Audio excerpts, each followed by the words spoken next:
Navigating the aisles of Costco just got a whole lot easier with these motorized shopping carts. And here's how you master them. To begin, locate the key or key card, usually found on the handle or in a small compartment inserted to activate the cart. You'll see indicators light up on the control panel. The main controls are typically a joystick or a set of directional buttons on the right side of the handle.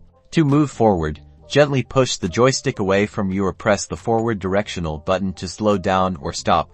Bring the joystick back towards you or release the button. Turning is intuitive. Lean the joystick left or right to steer in that direction, or use the corresponding left and right directional buttons. The speed control is usually a dial or a slider, often located near the joystick. Familiarize yourself with the different speed settings. Always start on the slowest setting until you're comfortable. There's also typically a reverse button, usually marked with an arrow pointing backward. Use this sparingly and with caution, as it's easy to bump into things. For safety, always maintain a safe distance from other shoppers, displays, and especially the ends of aisles. Keep both hands on the handlebars while operating. Be aware of your surroundings.